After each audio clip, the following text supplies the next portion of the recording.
Dave, welcome to the Lego podcast. Thanks for having me. Yeah, just come a bit closer to the mic, mate. Yeah, just because we get hassle off people who with audio issues. Tom gets views on Twitter if the audio is not on point. No, yeah, thanks for inviting us. Yeah, no problem. I thought as an intro, because even this in itself I think sounds quite interesting, just the brief LinkedIn bio is Keynote Speaker, World Champion Athlete, Director of Barbarians Training Centre, beating terminal cancer. Yeah. Don't even know where to start. You've had an interesting life. Yeah, I can kind of say that, yeah. If I was to die next week, I can say that I have lived life to the full.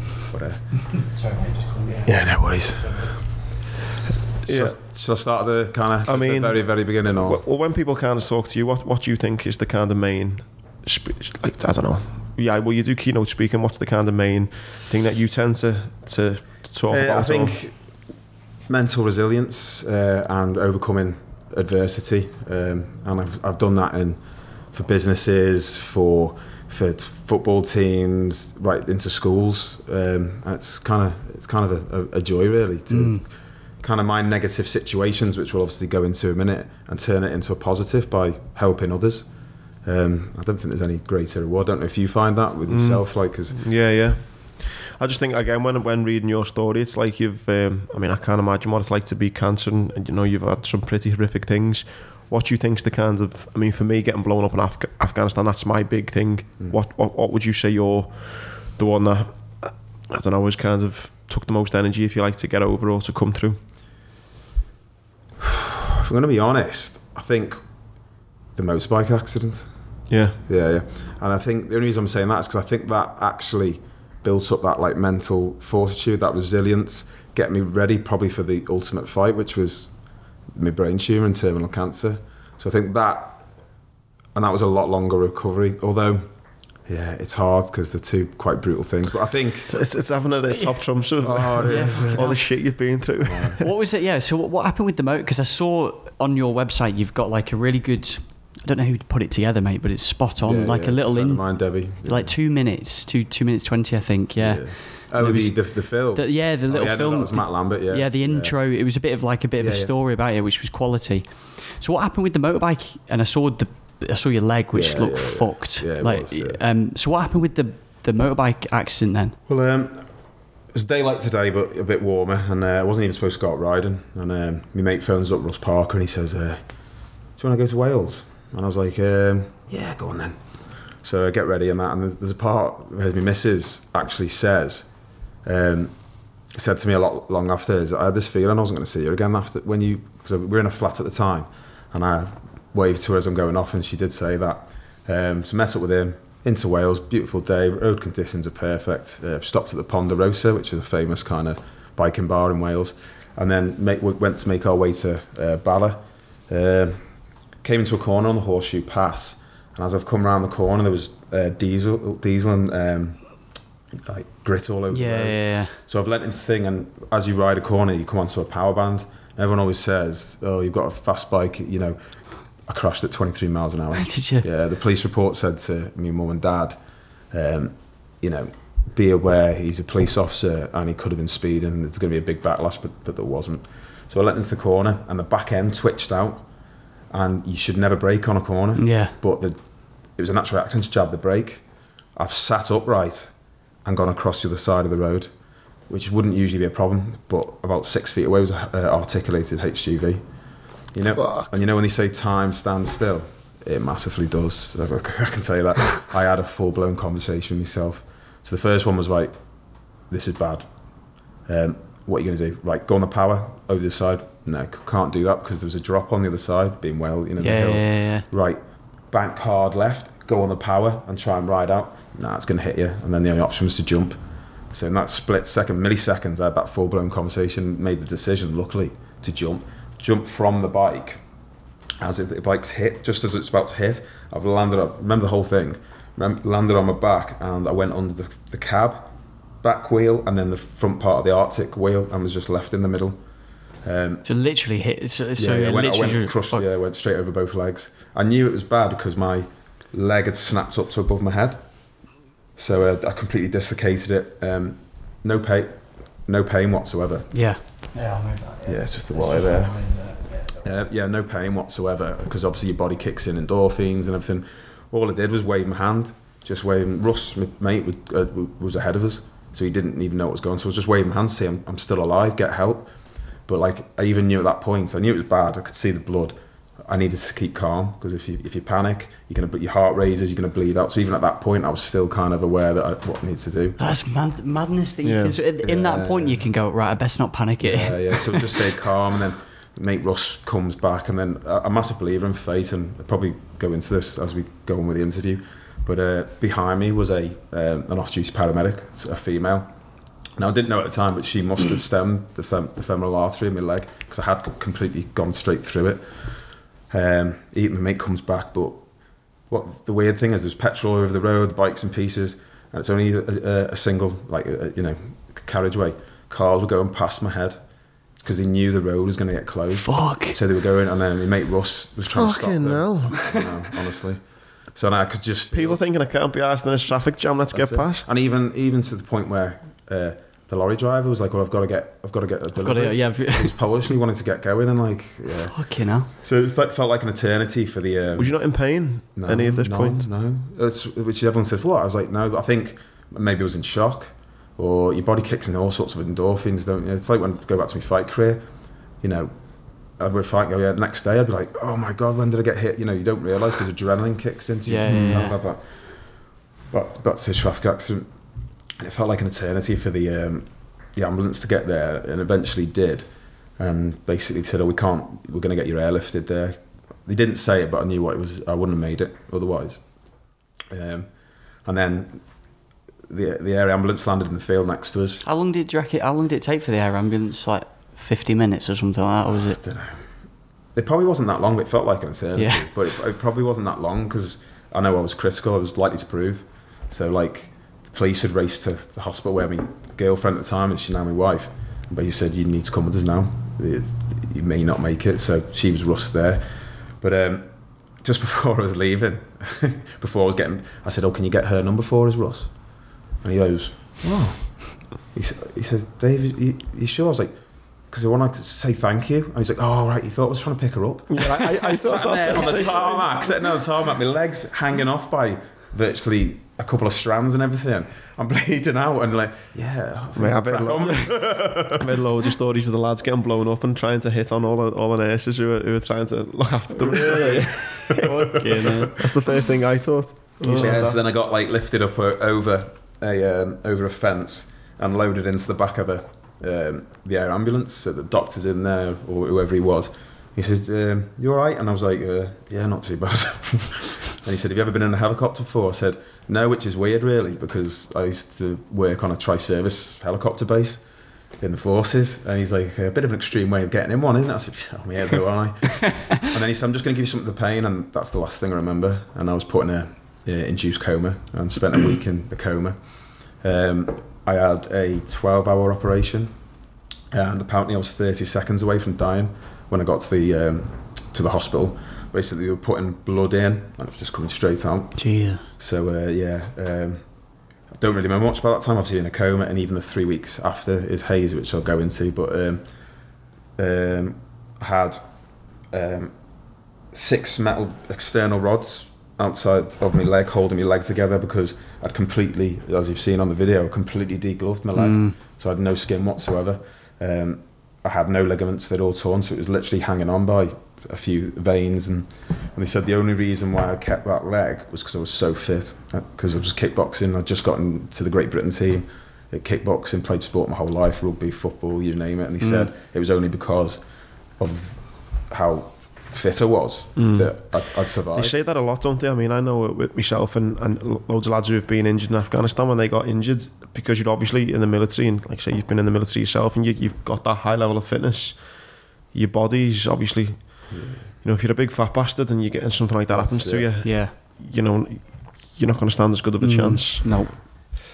But yeah, so completely degloved that. I then lost 3/4 of my calf. I had to be taken away with debridement, because I had leathers on as well, and this is what happened. And I always remember I spent a fortune on my leathers, and my Sam, my missus, girlfriend at the time, wife now. I'll just call me wife. Yeah.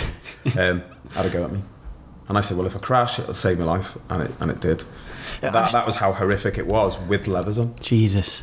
I saw something on, I think it was online, where there's like an attachment you can get. It's like a life vest that inflates as you come off. I thought that was like a fake news thing. No, is that real? That is not real. Honestly, yeah. Yeah, it goes all the way around you. So yeah. So you attach it to, honestly, yeah, you attach it to the bike, and if it comes off, if the cord comes off. Nah, anyone who's listening, do not believe it. This was like a fake news. I seen it. No. It wasn't just for motorbikes. It was like for anything. Like if you're walking around and you fall over, it like inflates. No. I just had this vision of it, like you forget to, because surely you have to then do something. You know, if you're just getting off your bike to go to the shop, you just go.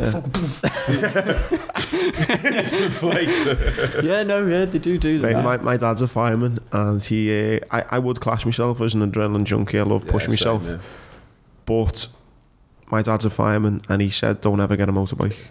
Because have you not? No.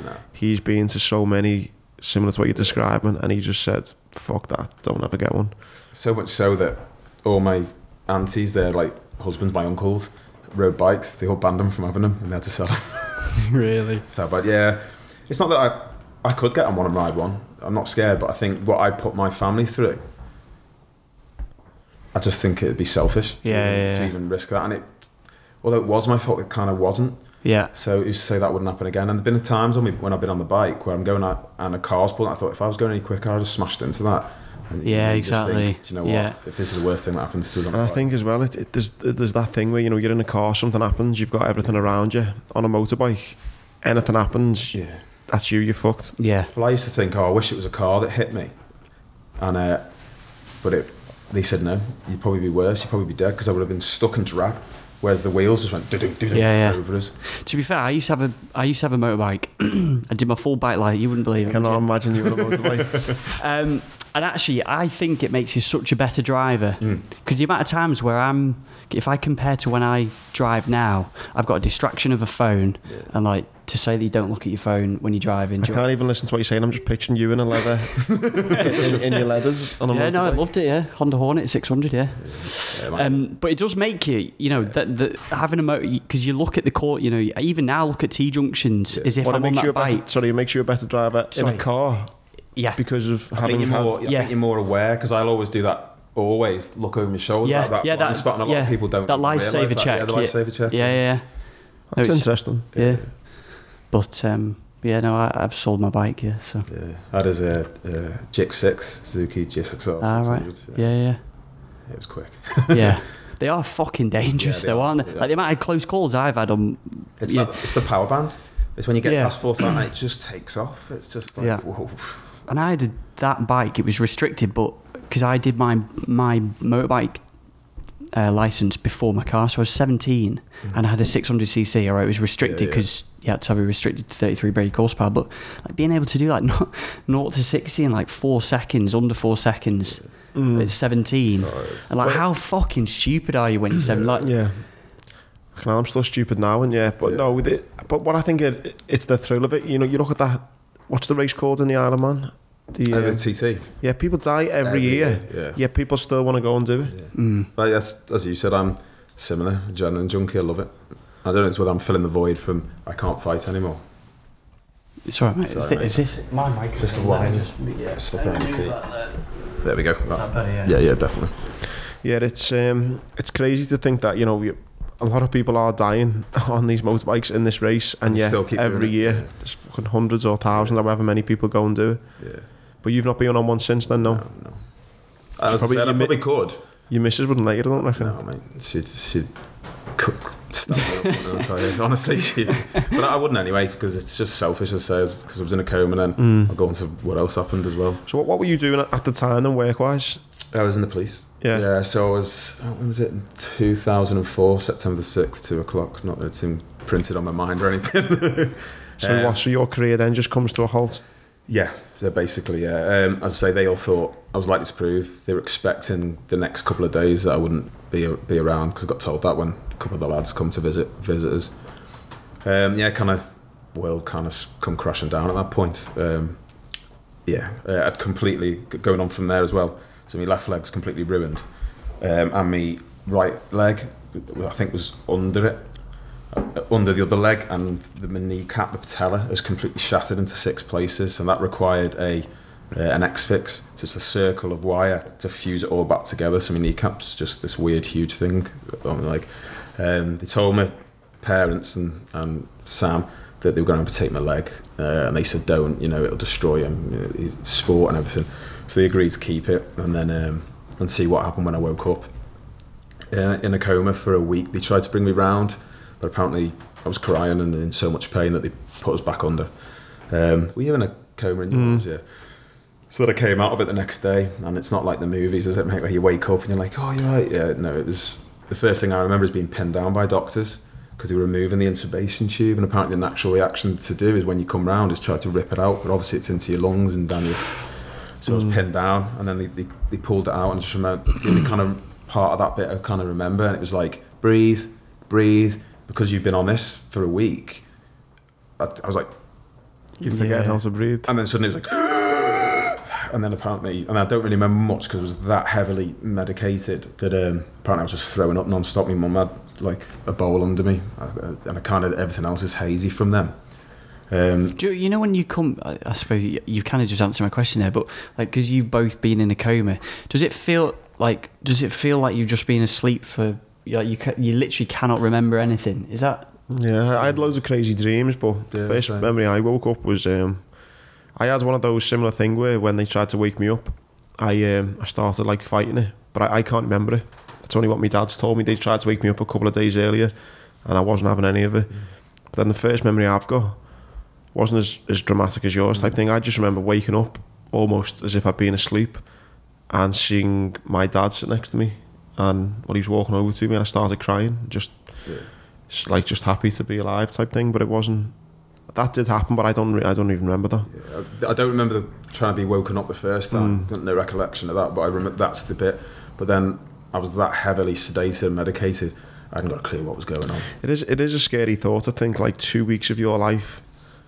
You can go on holiday for 2 weeks and create the best memories ever that will last a lifetime, and yet you can be put asleep in a coma for 2 weeks and you just lose those 2 weeks. And it's trying to get your head around what day it is and stuff, and we're trying to picture when it happened. And because some people are in comas for like years, aren't they? Yeah. Years, and then suddenly just to wake up, like that must be the most surreal thing to just come round. It'd be crazy if like something big had happened as well when you've been asleep. Yeah, I don't know, like I imagine if you were in a coma when 9/11 happened or something, and you woke up and they were like, an event has just changed. Funny you should say it. There was a thing on Channel 4 this week about people who were coming out of prison. I don't know if you saw it or not. And there was a guy who'd been locked up in 1975, I think, for murder, and he came out this year, and obviously he's never had smartphones, never had like... I'd be fucked. Yeah, just to walk out, and then you think like... Changing technology, vehicles, everything, yeah. It's like that Brooks off Shawshank Redemption, have you seen that? And he hangs himself at the end because he can't cope. Yeah. So what did you do in the police then? Were you in the RAF police? Yeah. So that's a story. I've told you that one before, haven't I? So I got off at the careers office. Go on. No, I was like 17. I was in school, got decent GCSEs, but studying wasn't my thing. Active, just wanted to be out. And my parents were in the military. My dad was a techie on planes. I was born in Germany, scaly brat. And my mum was in the forces, so I just thought I'd go in it. But I was really fit, so I kind of wanted to go in as a PTI into the army, RAF, Navy, whatever. Thought about maybe the paras or the Marines, something like that. Went in and there was just the RAF guy there, and he says, "Oh, come over, mate." So what do you know? I want to be a PTI or something. Maybe the para goes, "Oh no, yeah, come for a PTI." So you take the entrance test, don't you? Oh, you failed, mate, by a mark. Oh right, okay. Do you want? I said, no, that's what I want to do. Went away, come back 6 months later, failed by a mark again. All right, this is what you can do, and then kind of shepherded me into the police kind of route and showed a video that looked really, wow, it's amazing, this military police. Thought, do you know what, I might go into the police when I'm a bit older anyway. Happy days. Yeah. Did that. Later find out that they're the same mark to get in. They've obviously got a quota to fill, haven't they? Yeah. Gone there. Don't regret it, because everything happens for a reason, but I only did 3 years. The best time for me was when I was out in the Gulf, because I was actually doing something. When I was back in this country, I was just bored. What does that role into? What does a role RAF police officer in? It's kind of like security of bases and convoys and stuff like that. Yeah, it was built up to be a lot better than what it was. And when I was in this country, it was just on guard or stag, just barrier up, barrier down, barrier. It was just boring. Really? So when I actually like kind of volunteered to go on a tour, a detachment, because I just wanted to do something. You're probably the same, aren't you? I've heard you speak as well. When you're in this country, it's boring. You train to do something. You want to go and do that thing. Yeah. So I volunteered, and I got Italy at first, and I was like, right. Well, none of these jobs are available to me. Can I Italy? Florence, Italy. So that's where I was going. Mine was Iraq, Afghanistan, or Hull. Well, I just put in for wherever, and they said, so all the lads were like, "Oh, you going to Italy?" And I was like, "Yeah." So, you'll be on a beach, and I was like, "Right." And then suddenly it was like called in again. They're like, "No, you're going out to the Gulf," and I was like, "Happy days." Yeah. So I spent 4 months out there. Loved it as well. Was that a similar sort of thing over there then? Just a bit more. So I was working quite closely with the American Marines on patrols and stuff, and I got on really well with them. But they're just head cases, a lot of them. You know for a fact that we're better than them when you work with them. So they're like, we were in the desert one night on patrol, and he goes, "Do you want to have a drive the Humvee?" I was like, "Go on then." Yeah, so I was driving. I was a bit disappointed because I thought it was all power steering and big thing. And he's like, "Do you want to fire the 50 cal on the top?" I was like, "What? Are you having a laugh?" He was like, "No, go on." I said, "Won't you get in trouble?" He's like, "No, we just pay for the rounds." Whereas if we were to have a negligent discharge back then, for me, it was like a £750 fine, and then you're in jail for 6 months. Whereas there, they just give 50 cents a round in, and it's just ridiculous. We were swapping rank slides because I was a corporal for night vision goggles. And they're like, "Oh, just write it up," and it's just Jesus. So I worked very closely with them. So I got all the access on because we were like the most basic of tents, and it's dreadful. Whereas they had a purpose built called the Rock, and they had like McDonald's, Wendy's, Subways, Baskin and Robbins, pools, the biggest gym you could see. It was just different world. And then how long did you stay in there for then? I was 4 months. 4 months. And we did. We had a week of R&R, 5 days, and the options were to go home. And it took me 16 hours to get out there on the back of a Herc. I was like, so that's like a day, 2 days gone. 3 days. I thought, I can't bother saying my goodbyes again. Or you can go to Bahrain with 500 quid in a 5-star hotel. Yeah, so sorry, Sam. I was like, but it didn't make no sense to go home and say my goodbyes, and I only had like 4 weeks left. So we went out there and spent all the money that I'd earned. But the drinks, it was like £8 a pint. Yeah. Jesus, yeah. And obviously, as you know, in the forces, it's a sport, drinking. If you don't drink, no one gets on with you. Yeah. But yeah. And then, so how does all this fighting fit into like this? Because it feels like you've done so much. So has that always been a hobby then from when you were younger, or? Yeah, it's kind of. I took it up late as well, really. I think I was about 17. I thought, I want to do something else because I was doing rugby, football, hockey, volleyball, and I thought I want to do something a bit more. I thought if I'm going to go in the military as well, potentially PTI, Marines, Army, not the police, but I want to be a bit handy. I just found I was naturally good at it, so I kind of trained at Muay Thai, kickboxing, boxing, kind of all well-rounded. But what I was really good at was the kickboxing side of things. Won loads of local fights and stuff, and then got picked up to go to Great Britain. But then obviously that never happened because of the bike accident. Fuck. So yeah. So if it wasn't for that bike, well, it goes on. Yeah. so then I was obviously back to the accident. I was in Glenclwyd Hospital in Wales, and then got shipped to Wiston Hospital just around the corner, stone through, and I spent 3-4 months in there. They told me I wouldn't walk properly ever again. They were going to amputate my leg, but when I came, that's the thing. So for 3 weeks I hadn't got a clue what was going on. I contracted morphine psychosis. So basically I was on all sorts, but I had my own, I think they call them PCAs. They lock out after 3, so you can't overdose. What do you mean, what's a PCA? It's like I had one of them. Yeah, and when you're in pain and you want to get some morphine, you hit it, but you can only hit it 3 times and it locks, so you can't overdose. Well, so you've got you just inject it? It's a direct line. Injected some morphine, and you just go dink, and you want a little morphine. Fucking mad. Yeah, but what happened was I was waking up in the night, hallucinating I was being operated on. So they were operating on me and I was panicking, do you think that would happen all night, to the point I completely lost it. I was having visions as real as we are sat here talking, some funny, some horrific, I thought that the hospital was under attack by terrorists. My mum got dragged out in front of me and shot in front of me, but it was real. I thought the nurses were all out to get me, and I'd physically see them talking. They're probably talking about something else, and they would physically say, he shouldn't even be in here, he's in a motorbike, you know, wasting a bed. You know, we should get rid of him. So how do we get rid of him? So I thought they were trying to poison me, so I wouldn't eat, I wouldn't do anything. So your mind had just gone... Yeah, I had those crazy dreams, mate, yeah. They're fucking just, that's just coming back to me now when you're saying that. So then there was a funny one where apparently there's a guy there, and I thought he'd had a pizza ordered, and I went, oh, that smells nice, mate. And he goes, oh, do you want some? I said, no, mate, you have it, you're with your wife. Apparently he just sat there looking at me going, what? There was no pizza, there was no nothing. He was just looking at me going, what are you talking about? Completely lost it. The final straw come when... Sorry, I'm not laughing. No, it's funny. I can laugh at it. Well, it's ages ago, 2004. Yeah. But the final straw come when I was rocking in the bed, and I thought it was in... I mean, my missus, she wasn't then, but we'll say that, came in with me mum. I said, what are you doing here? And I said, what do you mean? I said, why have you flown to Canada? I thought it was in a mental institute in Canada, rocking. So they got the doctor, and I just had this moment of clarity where he said, I said, take me off everything. He said, you're being too much pain. I said, don't care. I don't know what's going on. I didn't even know why I was in hospital. I had no recollection. So they did, and it wasn't instant. About 3 days later, woke up in the morning and just went, looked round, looked, blood all over my sheets, metal pins, full leg in a cast, attached to everything, just broke into tears. Just like, I hadn't got a clue. So desperately tried to phone the missus, but couldn't remember the number. Couldn't remember, you know, I had a mobile phone, couldn't remember the PIN number in it. It was off, couldn't remember anything because the brain was just like frazzled. But I remembered my mum, so I phoned my mum up and she gives me a number. I think she'd given Sam the heads up, I was about to phone her as well. So, Bloody hell. And then came the onslaught. And as you were saying, I was on a ward in Wiston where everyone was old. So I was really young, I was 23 at the time. So all the nurses would sit on my bed.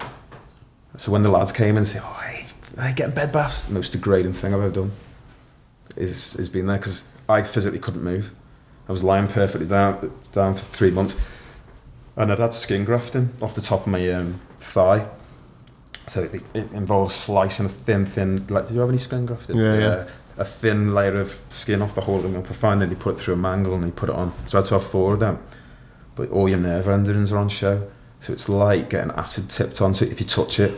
And then they'd be sat there talking, and then I'd be like, oh, I need the toilet. So they'd roll me over, so I'd be screaming in pain as everything going on. They'd put a bedpan, put you back, you'd go.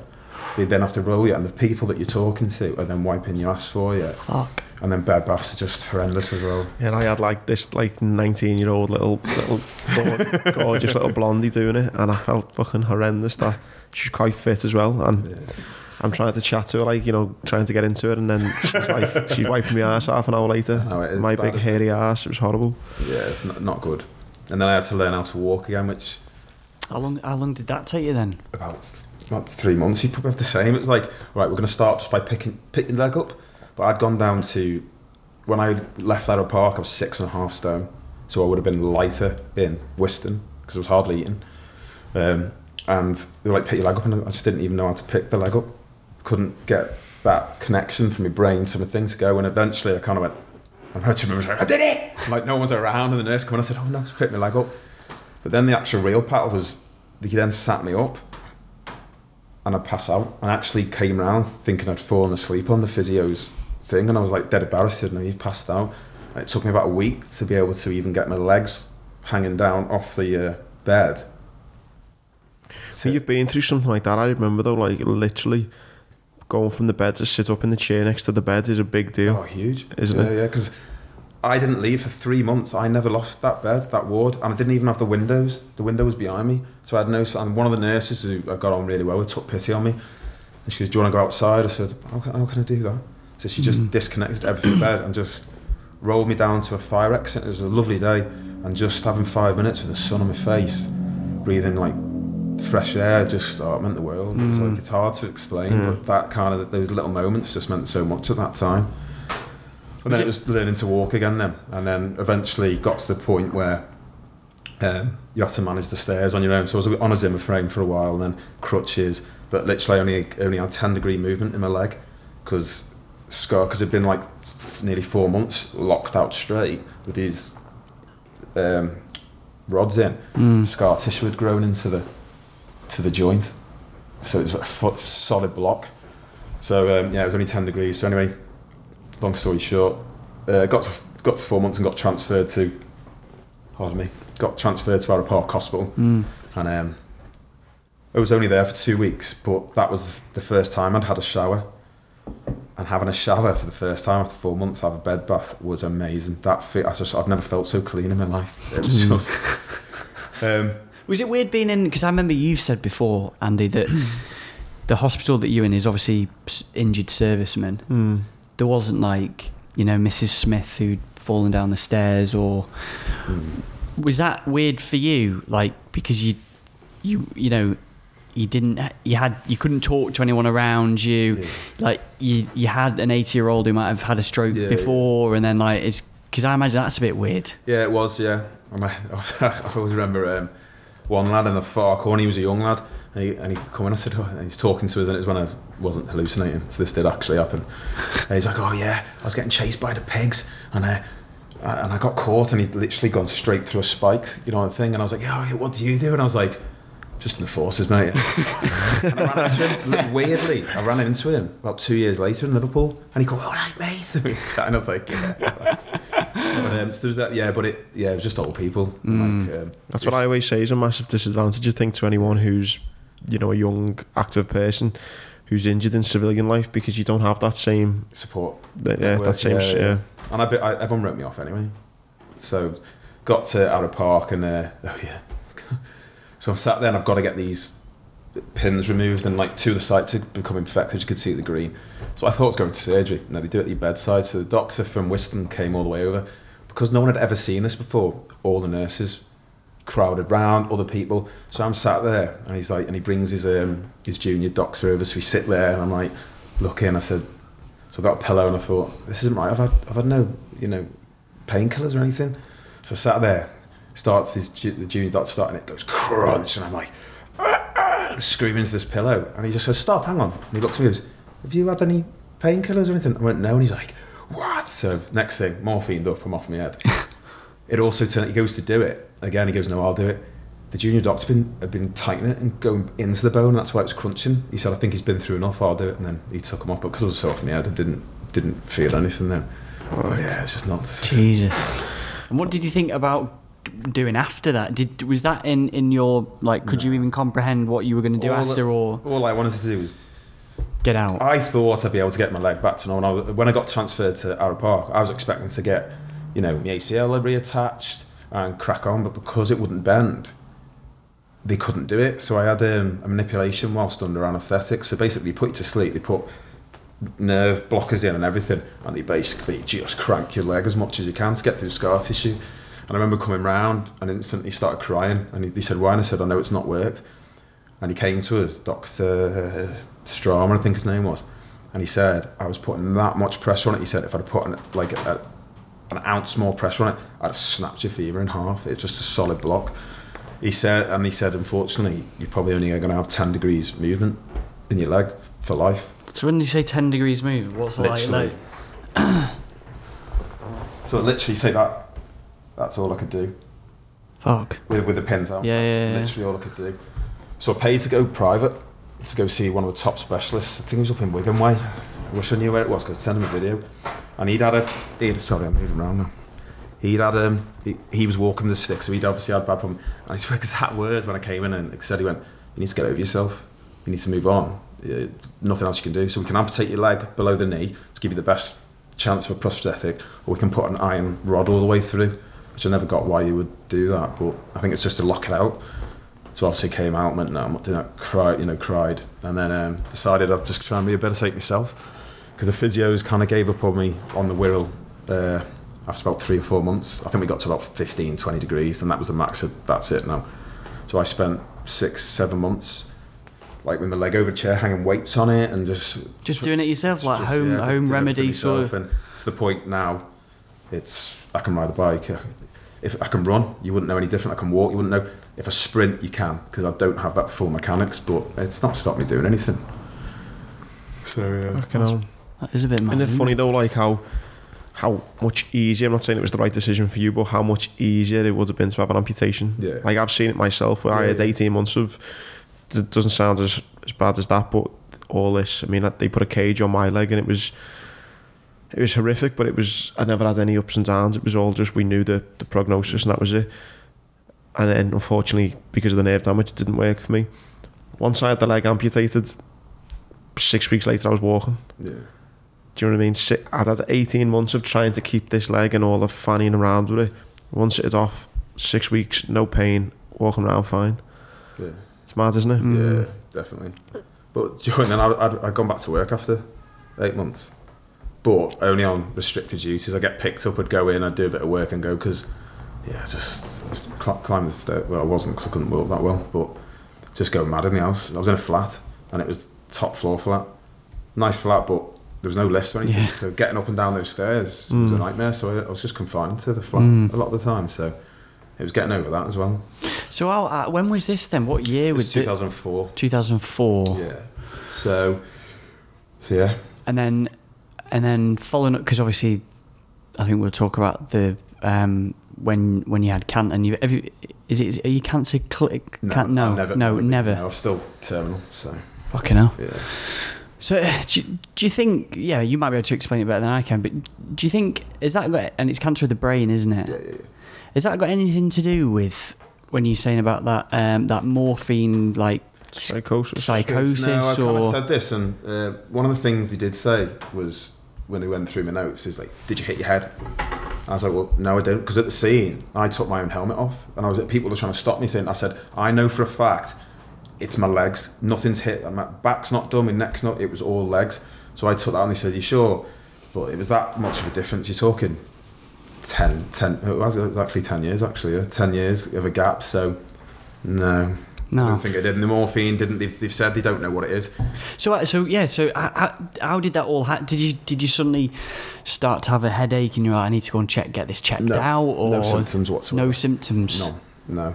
So this is a bit of context. So this is years later. You end up recovering properly and walking again and all that, and then went back to football, rugby, then started doing kickboxing again. I only went back to help because I like youth development. It's what so I was teaching the kids classes, having a spar with a few lads. I found it was just by changing the way I fought, slightly, and adapting, I was actually still quite good.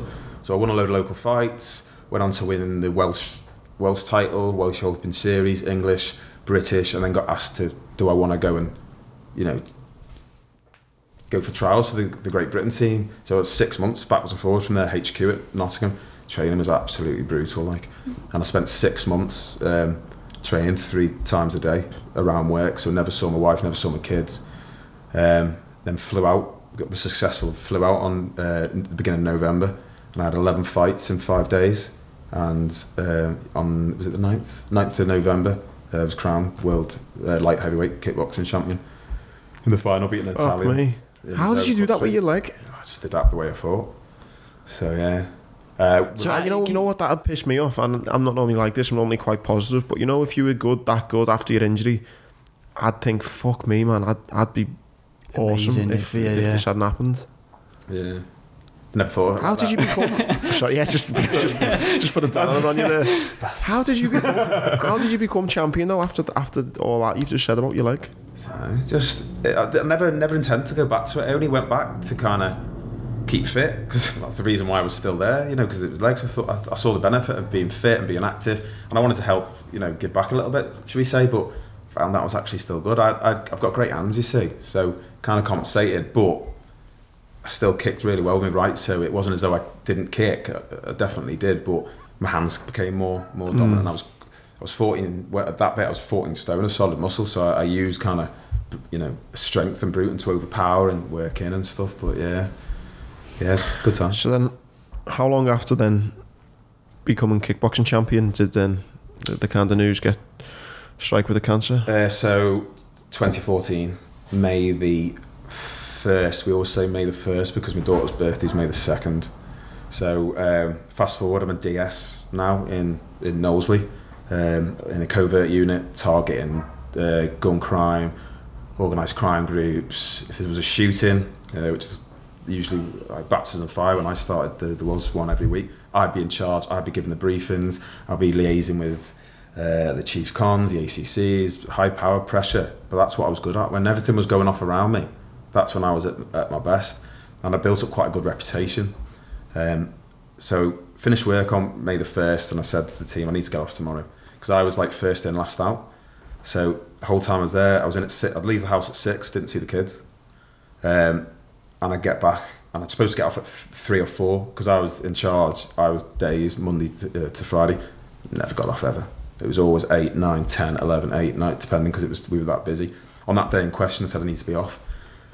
But there was a shooting in Manchester, so then I was in charge of that. So I was doing cross-border checks, phoning them, liaising with the ACC, the Assistant Chief Constable, to get authority for a firearms stop on the vehicle, hard stop, which is a firearms. Out before work. One of my colleagues, it was like 10 o'clock, went, I'll take over this, Sarge, you know what I mean? You get yourself home. I said, all right, I'll be in first thing in the morning, but I need to get off.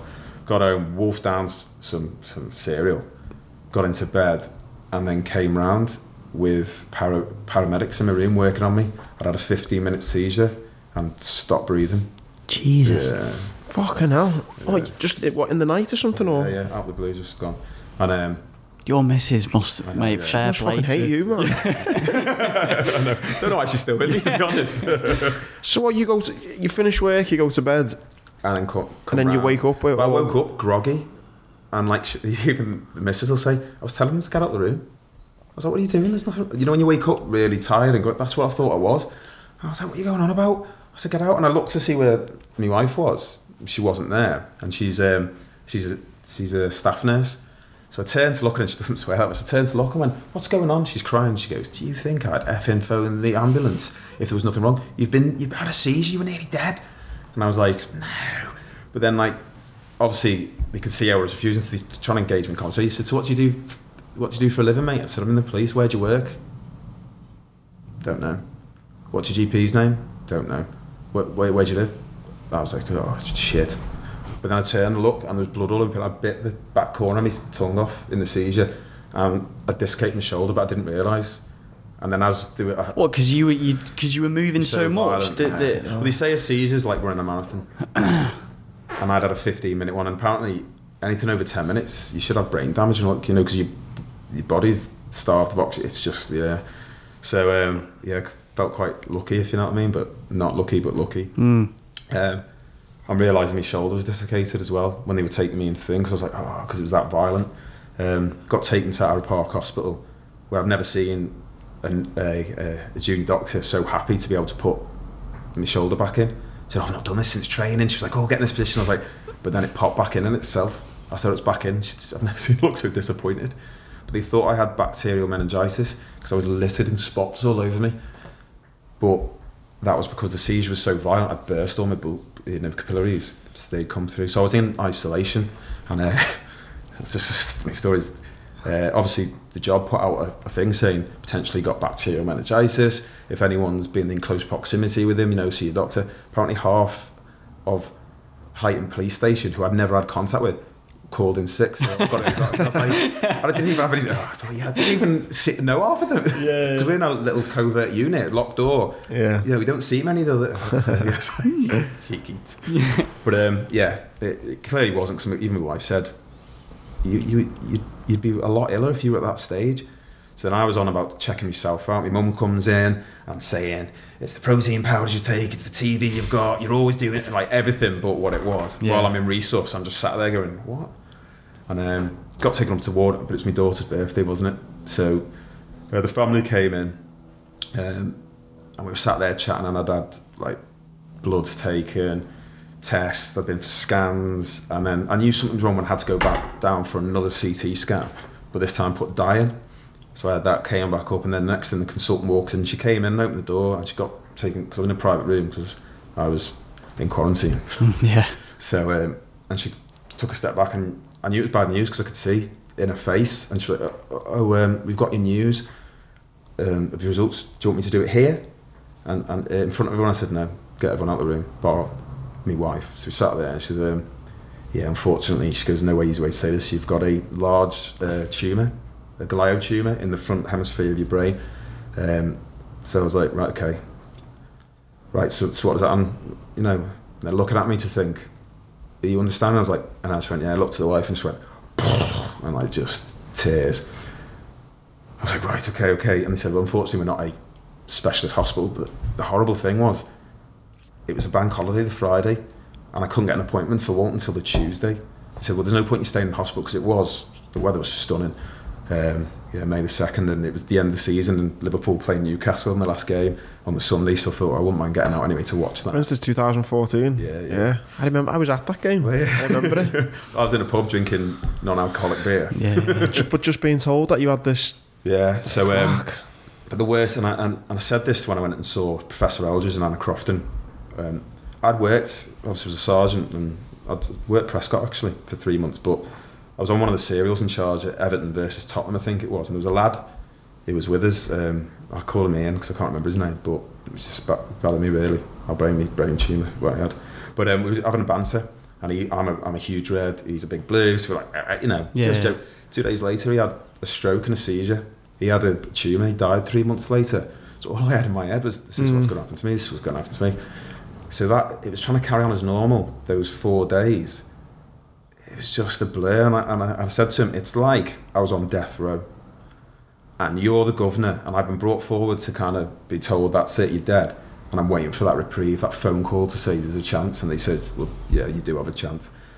And it said, we believe it's low grade, but it was the size of a tennis ball in the front hemisphere of my brain. So that is massive. Yeah, and I say that I had no side effects. I actually turned out, what happened was when I was going for me promotion process, so you become an acting sergeant, and you are a sergeant, you still don't get paid for it. The odd time I'd go in for a big major briefing, I physically wouldn't be able to speak, and it's not as though I was scared. I'd be like, so what? And I had this weird feeling sensation over me, so I'd just cough, because it only ever lasted like 15, just cough for a bit, and then go on to talk. Sorry about that. Turns out they were mini seizures. Really? But if I'd have gone to and I spoke to my GP, if I'd have gone to the GP, what are you doing? I thought it was stress and anxiety, even though I never really suffered from stress. I just thought that was part and parcel of it. But apparently they were like mini seizures. I think those 4 days of being told, you've got a tumour, but you can't speak to someone till Tuesday. Yeah. It's horrendous. Worst 4 days ever. So then saw them, and then because it wasn't such a, it wasn't an aggressive cancer. Is it? No. Apologies, but is it tumour cancer? Is that the same thing? Is it? If it's a 1 or 2, it's like, no, it's cancer. It's a cell that mutates. But the problem is with the brain, it's not like a cancer or a tumour anywhere else. Say it was in your arm, or you can chop round it. Yeah. You can't chop your brain. Do you know what I mean? You can't cut bits of your brain out. And where mine is where my high level of thinking is, risk assessment, part of your personality as well. So that's where that was, and I've got. If you look on my website, whatever, you can see pictures of it, and it's just a massive white. So it was 6 weeks, worst 6 weeks of my life, waiting to get a surgery at Walton, because. And what do they do for that surgery? Take you down, and you get a craniotomy. So they cut into your scalp, cut a big square out of your skull, go in, debulk it as much as they can, take out as much as they can, remove that. I always wanted to know. I'd love to see an X-ray in my head, and then they put metal plates, titanium plates, screws. You can feel them all across my head. Like I've just got this big scar and just lumps sticking out. So yeah, but those 6 weeks though were brutal, because my bed was like a cell, because I couldn't sleep. All I was thinking was, I'm going to die. I'm not going to see my daughter. I'm not going to be able to walk my daughter down there. I'm not going to see my lad grow up to be what he can. I'm going to leave missus in debt. I'm going to just all these. So I would drop off, but then I'd wake up 2 hours later, bang. They was racing around in my head.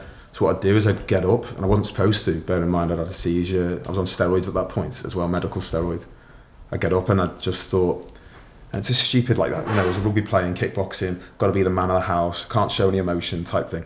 So what I'd do is I'd go for a run at 5 a.m, pitch black, and I'd run the first mile, and I'd just be crying, just letting it all out. And I always say this, but people go past me, and I'm sure they were thinking, well, if you don't like running, why? Because I'm just seeing this bloke going. Crying. But then the second mile, because I know my process, and it was the same with the accident, I have to go low to come back out of it.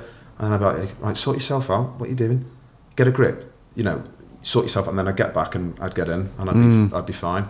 Or if I didn't go for a run, I'd go down and sat my missus would come down. I'd have taken the doors off, painted them, wallpaper, just to take my mind off the actual issue that was going through. Yeah. And then I just remember, because I started doing a blog. I didn't want to, but my mate kind of said it'd be good therapy, and it grew massive.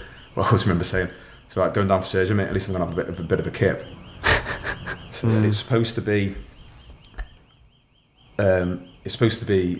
lost my train of thought there. Anyway, I strangely went down for surgery, and I say I'm used to surgery a lot. I've had about 16 operations, my legs and everything manipulated. I quite like being put to sleep. It's that fighting it. I know it sounds stupid. This time was a lot different. As I was going down, like, I was panicking, I had tears, because you get told, you know, the chances are in this surgery, it's a high chance you could die. If you don't die, strokes, aneurysms, infections, hemorrhages, it's just the list goes on. But also, where it was, I said before, who you are, I may not come back. I might not be the same person.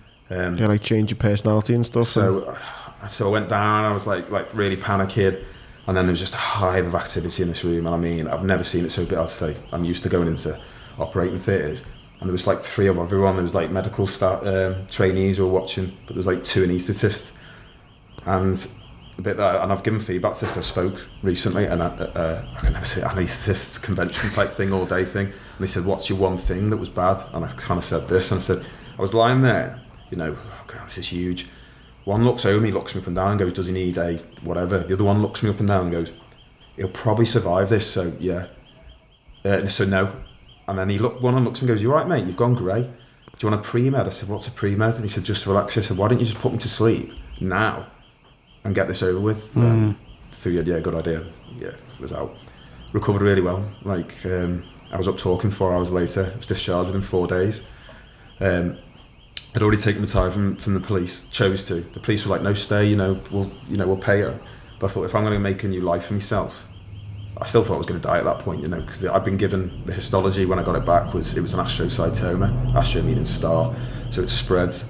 And he said 5 years. I said, well, even after the surgery, you got told you'll have 5 years to live. Yeah. I asked, because the people don't, but I want to know everything. I research it, so he said it'll be fine. Well, how? Sometimes it's dangerous that researching it too much. They did the one thing they did say when it happened is don't Google it. Don't Google anything on Google. But you do, don't you? Yeah. But I was looking for like a good news story or hope. There was none whatsoever. It was all doom and gloom. I was just like, oh, this is funny. So that didn't really help. But and then I found someone in America, a girl called Cheryl Proyles, and she'd been living with it for 14 years. This is more the second part of the story, so we'll get back to that. Jumping way ahead. But yeah, I recovered really quickly. I was out. I'd already taken retirement from the police. I'd already got my strength and condition qualifications, and I got asked to go and work for you've been there, haven't you? So where we originally met, the underground training station on the Wirral. Mix of top athletes down to everyday kind of Joe Blogs. And the director there, Colin, he was a good mate of mine because I coach rugby. So I coached rugby with him, said, do you want to come and work with us? Now you've got your qualifications, because I've done them at Leeds Beckett, residential. And I went, I don't need your charity, mate. I really don't. He goes, if anything, mate, I'm taking advantage of you. You're a class coach. I've seen how you coach. We want you. So then I went out and started working for there. Got into great shape again. Smashing, loving life, And then went on a stag do to Amsterdam.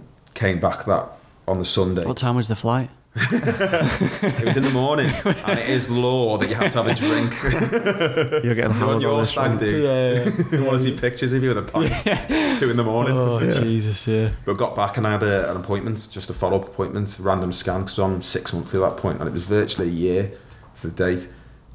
And Professor Eldridge was there. Now Professor Eldridge is one of the top surgeons in Britain, neurosurgery. He's on the board of NICE, which set the guidelines. So if the specialist gets stuck, they go to him.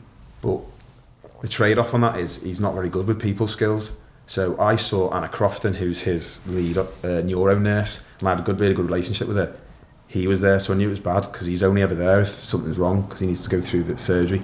So obviously your heart sinks, they span the screen round, and there's a walnut black mass in the central hemisphere of your brain. And I straight went, that's a glioblastoma. I know it is. I'm not having chemo, I'm not having just completely. He said, well, we don't know it is. I said, it is, I know it is. Like that. It was that aggressive that So that's just the feeling you had? Just knew. And then I was dead against chemo, radio, you know, healthy, don't want to put anything in my body, I don't. I was in surgery that weekend, and it didn't go to plan. From scan to surgery, it doubled in size, so we're talking 2 weeks. It completely doubled from a walnut, and it had grown. This is separate from the tumour? Yeah, another one. Another one? Yeah, so whether it's that had mutated into it, or whether this was a... recovery wasn't as quick as last time. I ended up in, I think it was an intensive care unit for a night, so I thought I'd be back on this. When I came round, I was like, what day is it? I didn't realise I'd been out of it. And then got to know the nurse there quite well, who I was still in contact with, and then she pulled all me, she was right, you're going to get transferred back up onto the ward now. I was like, yeah, no worries, cracking headache obviously, which I didn't have much with the first one. And she goes, she took out the blood gases, you've had them, they're quite painful, and into the artery. She goes, don't move, I need to go and get something. So I was like there, and I went, oh, sorry. Started getting ready, turn around, it's just blood just spraying out everywhere. And I just remember shouting, Una, I'm bleeding out. And the nurse comes running in, in charge. She told me not to move, it was me and my fault. I was like, that's blood spraying everywhere. Got that sorted and went back up. I was 14 days in hospital with that one. Just couldn't get over the pain in my head, so I was on Oromorph for quite a bit. What does it feel like? An absolute banging migraine? I just think of a massive hangover. times a million. That's what I was going to say. That's how I'd say. Imagine like a hangover, but then times it by whatever. But one of the horrible things was, obviously where that mass is, it happened with the first operation, with this operation, and then with the second one, where that hole is a hole. So when I laid my head back down, you'd hear it filling up internally. Blub, blub, blub, blub, blub, blub. And then you'd hear drip, drip. You know the drip annoys you in a tap? Yeah. Imagine it in your head and you can't switch it off. Oh my God. To the point I had to sit there going like, shh, shh. And I did say, he said, usually it goes, but there is times when it's permanent. But luckily, yeah, it filled with whatever it needs to fill up with, and yeah, that was that. Is there not a point where you don't strike me as someone who would concentrate on the negatives, but is there not a point where you're getting told now you've got a second tumour cancer where you're thinking, fuck me, this, you know? Yeah, because everyone always goes, oh, you were so positive. I wasn't. I suffered with depression, especially at that point, because I got taken, I had that surgery and I didn't know what it was, and obviously I get on really well with Anna, so I was still in hospital, so we've got your results back, your histology, which is kind of tells you what you've got. Yeah. Do you want to do it now? I said, yeah. So me and the missus walked through into the private family room, and she was there. And again, because we got on really well, because she always said, you're very rare, I've never had anyone like you here. She's like, you're so positive, you're always researching. Well, I don't find why, if someone's in the same situation, why they wouldn't, but apparently most just give up and accept it. And she was like, and I just put a hand on her knee and said, it's a glioblastoma multiforme of 4, world's worst tumour. And I've got 12 hours to live. Whatever you say, now the bonus, isn't it? And she smiled and said, yeah, it's a glioblastoma. Do you want to know the prognosis? I said, is it the standard? She went, yeah, but yours is a bit more aggressive. So basically it was 3 months to live without any treatment and 6 to 8 months with treatment. So then I had that kind of decision. Do I want to spend 6 months to 8 months in absolute hell, going through hell, to then just die at the end, or do I want to spend 3 months living with my family? Luckily, and I remember what I said, I am not doing chemo, I am not. When you're sat there and you're faced with that decision, I just thought, yeah, let's go with the chemo and radio route. And and then just kind of gave up on life. Like literally just, I was sat on the couch in the video, and it says, I literally just lie on the couch watching School of Hard Knocks and stuff, just literally wasn't watching what I was eating. I was on medical steroids. And medical steroids is you eat, and when you're full, you just keep eating. I just kept eating. And when I was 14 stone of muscle way back, I was 14 stone, I was fat. The only time I've been fat in my life, I just didn't care. I thought, what's the point of living? I'd even said to them, what do I eat? What do I drink? Just go away and enjoy the time you've got. So they'd give up on you as well? Yeah, well, they'd not give up on me, but that was their advice. Because at one point I got told, when I had when I was recovering from the other one, I'd go in and say, oh, I'm looking at this, I'm doing this, I'm doing this. And I did get told, physical exercise and nutrition has no part to play in cancer, but if that's what helps you get a grasp on your situation, crack on with it. But that's changed a lot now. So I inspired the ketogenic diet out of Bolton and everything, because of the amount of research I was doing and that. So I think as well, I was only 12, but when my mum was diagnosed with leukemia, She was diagnosed in the May and then passed away in the September. I speak to my dad now, and he, I said, you know, would you have done anything different? And he says, I wouldn't have went through with the chemo. I just would have had, you know, because obviously my mum's hair fell out and she became very weak at the end. She says, he says he wished that we just took a couple of months off work and then just went to like Disneyland, went on holiday, went and just done that and just have a die in a sleep one night, hopefully. Because it's like you say, all that pumping all that chemo and stuff into your body. It is horrible. Yeah, so I was just like properly giving up on life, and I had one of those. You can't blame you for giving up. Do you know what I mean? Like that's why I think it must be so hard to be able to suddenly just go, I've got 6 months to live. You know, let's go on these holidays or things like, because it's constantly there in the back of your mind every single minute, thinking, you know, the day's over and then there's another day. I couldn't go on holiday then, because the insurance was through the roof. So say you'd go on a $2,000 holiday, it cost $8,000 to insure just me alone. So that wasn't even in my head whether to. I think as well, it makes it worse when you've got, like for example, Tom, you're about to get married. You know, if God forbid something like that was happening to you now, you'd think, I'm about to start the rest of my life with the person I love, and it's all getting taken away. You know, you've got kids. You're thinking, I'm not going to see my kids. I think you think about the other people. Yeah, definitely. I always said it's always our cancer, mine and Sam's. You know, our families, but I always think it, and I know this for a fact now. I always think it's worse for the person who's watching it, because now, I've got that fight I didn't then, but they've just got to support you and be comfort. And I know that because unfortunately my mum got diagnosed with ovarian cancer in, it was just, nan's funeral. Honestly, so much has happened in those 4 years. I've lost a pregnancy, lost both my nans, and I've lost my mum. So I lost my mum in August last year to ovarian cancer. And watching her go through it for 2 years, I felt helpless. You know, I was there for her, but it's the same, I think, with any illness. You know, when I people say to me about being blown up, it was fucking easy. I was lying there in bed. All I had to do was listen to what the nurses said. But then looking at my dad, having to be there with me 24/7, helping me, seeing his son like this, I think, and I can only times by a million when you're talking about cancer. And from what I remember with my mum, you're just so helpless, like you say, when you're looking at this person wanting to help them and there's nothing you can do. It's the worst feeling in the world. Yeah, definitely. And the pressure of, like, I think we talked about just off mic, of like the pressure of thinking, like, you were probably the main breadwinner in the family, so then you're thinking about shit. Have you got enough money? Is the house going to be all right? That's exactly what that was all I was saying. And I wasn't even concentrating on my own health. They were the worries that I was having. And it got to a point, and Sam came in and she just went, "Come on, we're going for a run." I said, I don't want. I wasn't sleeping. I was eating horrifically. Honestly, I'd given up. I was just waiting to die.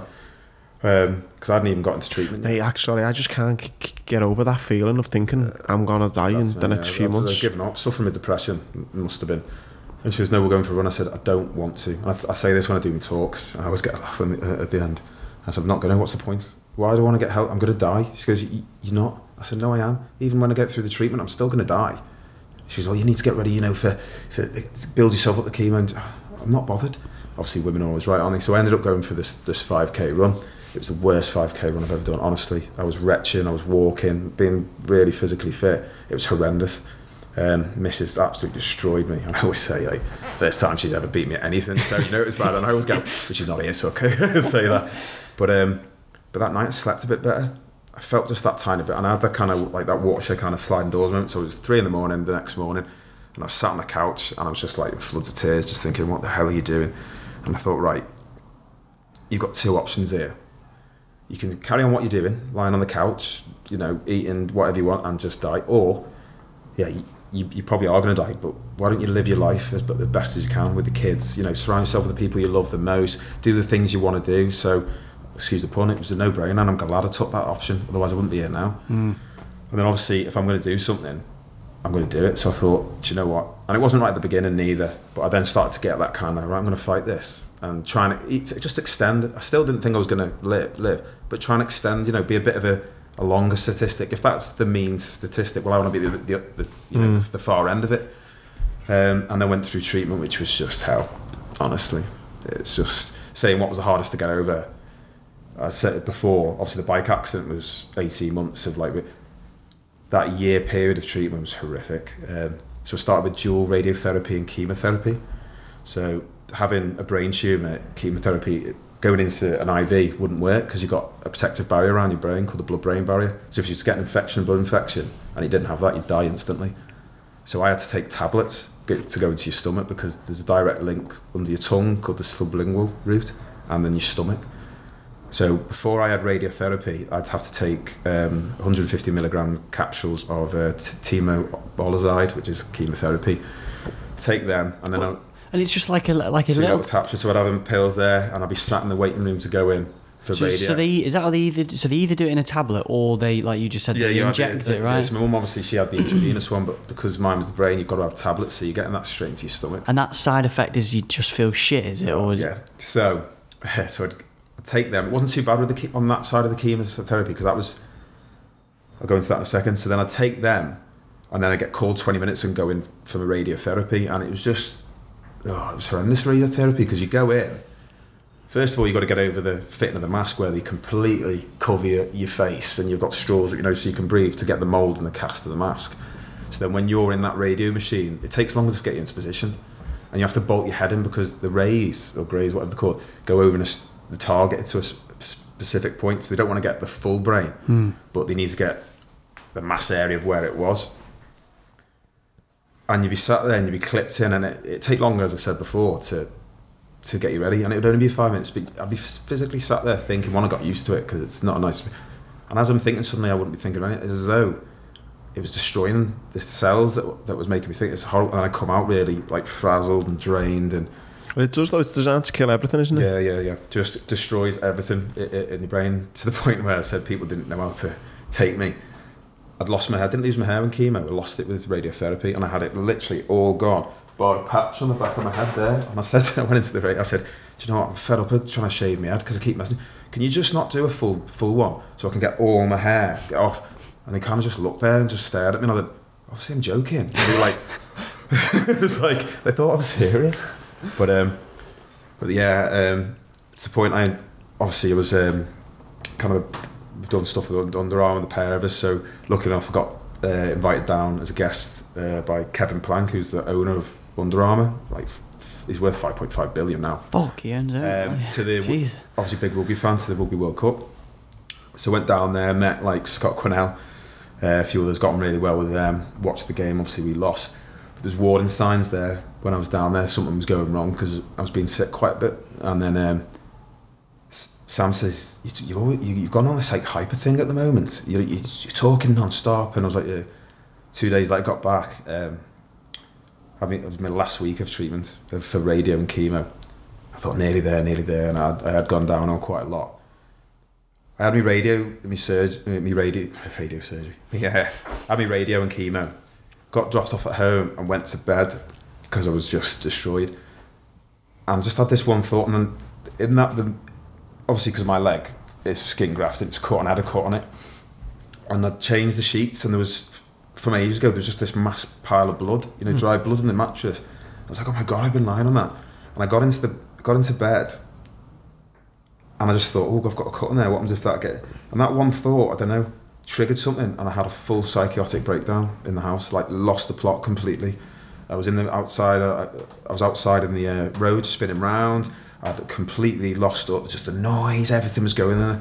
Like completely, we were getting building work done on the house as well at the time. Someone was in the kitchen, the builder was in the kitchen. Luckily, my missus was always, obviously I couldn't drive. You get your driving license.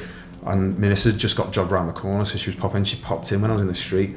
She phones obviously, the ambulance, and my mum turns up and I'm lying in the street on the floor. And they're just like that. And I was saying stuff like, so I'm doing this on purpose. I am enlightened. I was saying stuff, but when I was saying it, it was making sense in my head. Looking back now, I'm like, what the hell are you talking about? So I got taken to Arrow Park Hospital. I was put in resus again. And then I went on to this day ward where I was being assessed. And they were looking at the section of me. But the ward where I was treated horrifically. Absolutely horrifically up there. They were making me think I'd lost the plot. And like, to the point I'd be sat there and they'd like, be really like condescending. Okay, Dave. Okay. When I was trying to talk, because my brain was frazzled, words weren't getting out. So I was trying not to speak because when I did, I just spoke utter gibberish. But then there was a guy who had a really bad dementia opposite me. But he was just talking utter rubbish. And then, but then they'd be going, he'd go, oh, my daughter was on X Factor. Oh, girls! And they were all around him. And they were listening to like intently. Which group was she in? I was like, what? And then he said something, oh, he's oh, you. Yeah. Whereas then I wanted to get discharged, so I was saying, can I have my tablet in the morning? But it was coming out and he said, oh, okay, Dave, okay. Like, the way they spoke to me, the way they treated me, and it was just this one guy got sent up from Clatterbridge Hospital. He was a neuropsychologist, deal with literally 5 minutes with him, I just relaxed a bit more. And he said, don't worry, Dave. And it turned out the reason why I'd had it was because I'd been kept on dexamethasone, which is medical steroids, for too long. I've been on it for 6 months. You're not supposed to be. And it was just a perfect concoction. The radiotherapy, that one thought, that just triggered. Luckily, I didn't get sectioned. But every year now, I have to go and see, because I've had a psychotic breakdown, even though it was medically induced, nothing to do. Once a year, I have to go for a review. Do you? Yeah. But it's with my GP, and I get on with him really well. So we just sit down, have a chat. Yeah, and off you go. So. But unfortunately, that follows me around. It's not anywhere on record, but I have to go and just to make sure everything's all right. Yeah, and it's even so that when they came to go, when I was getting released, the nurse goes, she was horrible as well. She went, oh, your daughter's here to pick you up.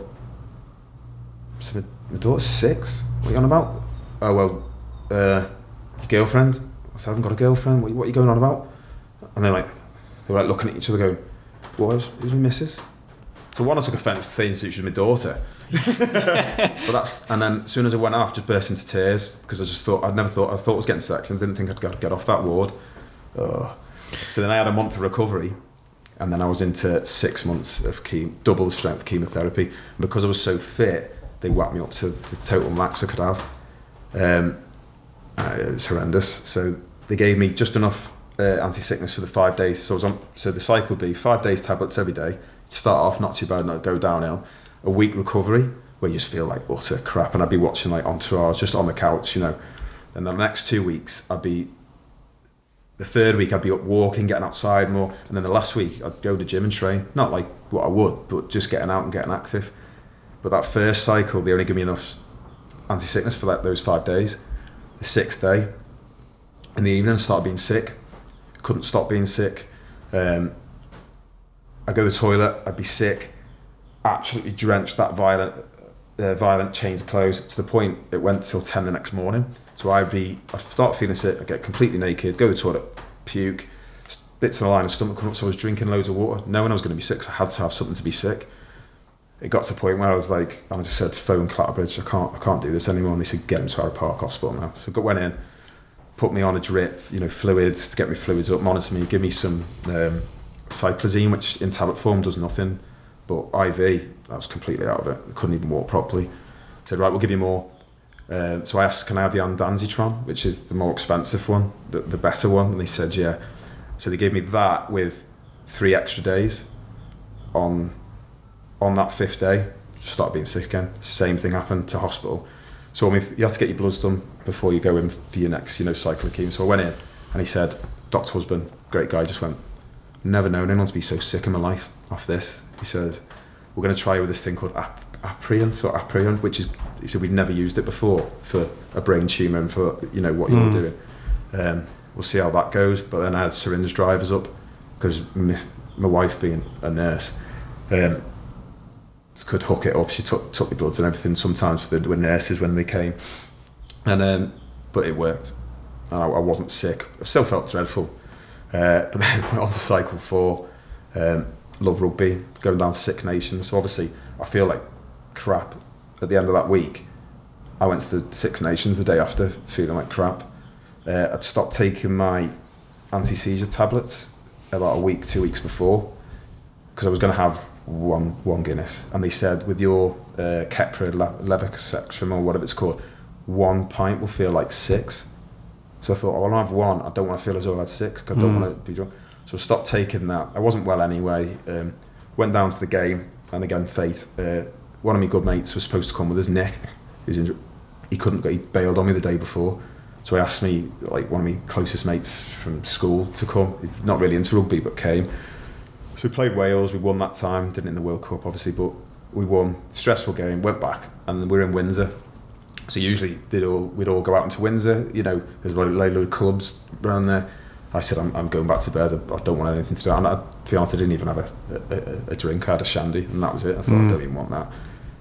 I mean, Matt said, I'll come with you. And I said, no. You know, go out with the lads. He says, I don't really know him. I know him, but I'll come out. It's a good job he did, because we went to bed, and the last thing I remember is just saying, he goes, you all right? I said, I just can't sleep. I came round 2 days later in Slough, Wexham Hospital in Slough. I'd had 5 seizures overnight in the bed, and it was only the fact that he was there.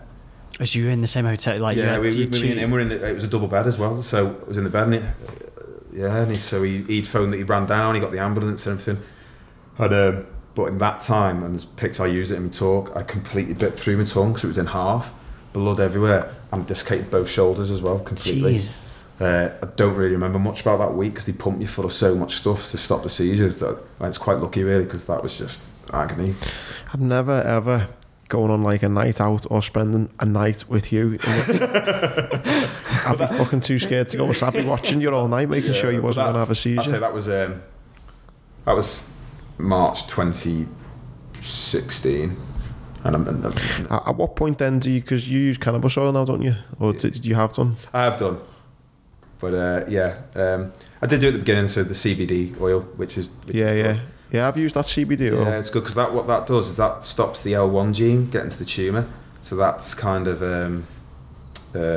stops it spreading, metastasising. So that's kind of really beneficial. But also CBD is used by athletes and everything. Yeah, well, I got a guy, a friend of a friend really from Australia, and he at first he said, do you want to try the CBD oil? And I thought it was illegal and stuff. Then I looked at it a bit, because I've heard Joe Rogan talk about it a lot. Yeah. And he's like, oh no mate, it's cool, it's got the bit that gets your stones out of it. What's that called? THC. THC, something, yeah. Cannabinoid. And he said it just makes you. He said it stops you from suffering from anxiety and stuff. And I don't suffer anyway, but I thought I'll see what it's like. And he sent me this thing, and you just put it underneath your tongue. Yeah, the sublingual route. That's that. Yeah. And but I don't know whether it was a bit of a placebo or not, because I was thinking this will make me feel like happy. Not even happy, but yeah, I was thinking I'll be less stressed about stuff, and to be honest, I was a little bit, but I don't know whether it was or not. I don't know. In the beginning stages, so I took cannabis oil at the beginning, and it's the THC. So what that does is, so I go scientific on you. Yeah. Bear in mind, I used to be in charge of all sorts of drugs. I don't know. In fact, I know all about this. So basically, what happens is your body has cells, they've got this protective layer of gene around them, they float around, all good.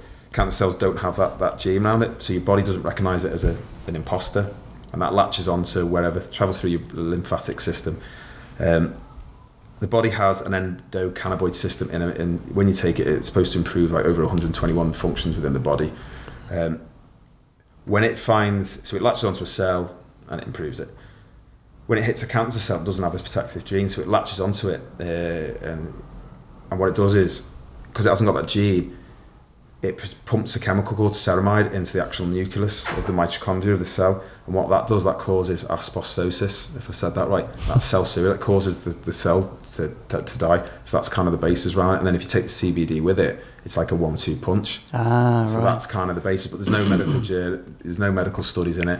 You'll get told not to do it, and all that. So I did it at the beginning, loaded up on it, but it's just you start off with a pinprick. I was out of it completely. I couldn't walk, I couldn't speak. So I spent about 3 months doing that, because I was literally just at home, no one saw me. And my mum took me to Costco for something, and apparently she broke down when she got in. She thought I was had Parkinson's, and I couldn't hold a conversation with anyone. Literally didn't know what was going on. And then once my results started getting better, I knocked it on the head then. But I don't know if I said that about that watershed moment before, when I was sat on the couch. It was kind of, I know I mentioned that, didn't I? Luckily, I went the other way. Yeah. No, I was going to actually, just completely off topic, but you know, when you were in the police, what are your thoughts around like legalising drugs or anything like that, from someone who's been sort of like? For me, would you think it's a good idea, or? I'd probably say yeah, to a point, because for me, I used to think, well, whatever you put in your body's up to you. What I didn't like was the drugs that have a knock-on effect to the community. So your crack cocaine, your heroin, you know, even down to cocaine, you know, organised crime group. But what we were good at was the crack and heroin through the tunnels. We actually drove up prices on the Wirral, how effective we were with a unit, because the dealers would come through the tunnel, we'd take them out, we took that many out that they had to pay the dealers more, and then they'd pass that extra cost increase. Because I remember stopping some, because you know you get a relationship with the users, and I pulled them over and I said, "How you doing, mate?" You're right. He goes, "You bastard, you lot." I said, "What do you mean?" He goes, "I have to pay 15 quid. It used to be 10 quid. It's your fault." He's just laughing away like. Yeah. But yeah, apart from like cannabis, that's whatever you want to put into your bodies. You know, if it affects someone else, then I have a problem with it. But apart from that, I think there's been studies, hasn't there, all around? Because at the moment, like Amsterdam, obviously it's legalised to smoke out there and stuff. I'm not too sure what their crime rates are. I wouldn't have thought it was pretty. I know for a fact no one's ever overdosed on cannabis. No, I think especially in Canada as well. Canada and like, so the big thing around that was, and we've spoken about this before, was, you know, do more accidents happen on the road because more people are, so like there's, and actually there hasn't been more accidents, and so like it's kind of like good for us that we can use the data from the US and Canada to go, well, is it a good thing, is it a bad thing, you know? So, but like with the heroin things, I think it's the knock-on effect, the crime that then spills off from that, of people meet. There'd be a massive spike in crime, burglaries, robberies, because the users need to get their gear and buy presents for the family. Honestly, every year, spike go through the roof of like crime. Unbelievable, yeah. We listened to that Neil Woods. It's brilliant, Who used to be a... Some Lovejoy one, that one. Yeah, that one, yeah. Who was a... It's a fascinating, it's a fascinating debate, that, isn't it?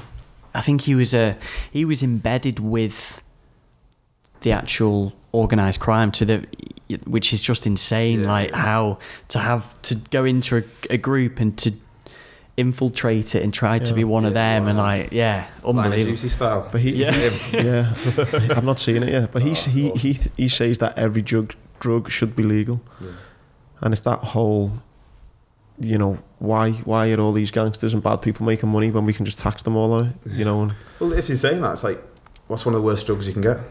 Alcohol, cigarettes. The money can be made out of taxing it, so that's why that's illegal. There's more deaths with alcohol than there is cannabis. I don't think there is any deaths with cannabis. No. It just depends how young you start using it. That's the real big thing. Is like, I think it's the mental side. Yeah, if you start using it when you're 13 or something, you're like, you know. I seen Joe Rogan talk a little bit about that, and because I thought Joe Rogan he seems like a perfect advocate for smoking weed, but he was against it for a long time. He only started smoking it recently, and he talks about the how actually bad it can be for your alcohol and cannabis, using them both as teens. How it can fuck your brain cells up, and you know you shouldn't really start doing them. So I think he spoke about some studies saying that, you know, you shouldn't actually be classed as an adult until you're 25.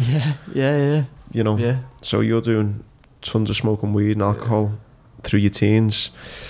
It's probably not going to have those benefits that maybe it would have later on in life. I remember trying it, was in the teen, and it wasn't for me. I just puked and went white. So. I did the same. Never again. I think. Funny enough, we spoke about gambling with Harry Finley, and it's tense. Like if I listened to that. If you've kind of win on your first bet, you know you'll probably keep on gambling. With smoking weed, I had a funny turn off the first time we smoked. Well, I put it in a cup of tea. It was called a hash brew. But I've later found out that by ingesting it, as in by not smoking it, by either eating it or drinking it, it's more powerful, I think, or something. Anyway, I drank this cup of tea. Went home, I think I was only like 15, 16, and I sat down with my dad, and my dad said, "What's up with you?" And I said, "Nothing." And he's like, "What's up with you?" And I'm like, "No, nothing."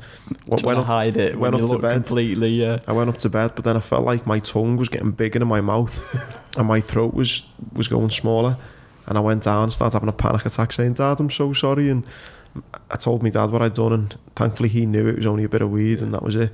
So he was just like going, "Get to bed, you smackhead, you druggie, go away." And I felt awful, and then from that, I've never really stayed away from drugs because of that, really, from that experience.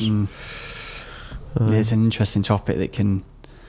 I was just, given that you'd been in the police, I thought, I wonder what, you know, or can you talk about it or anything like that, but yeah, I mean, where are you now then in everything you've been through? I mean, are you kind of out the woods now then, and you kind of, it's life's good and it's, you know. I kind of always say this, I don't know, for me, cancer, obviously I got to that point where I'm like, right now, no, I am going to live, I am going to be this, I'm going to be a statistic out there on my own, I'm going to live life as much as I can, and I have done.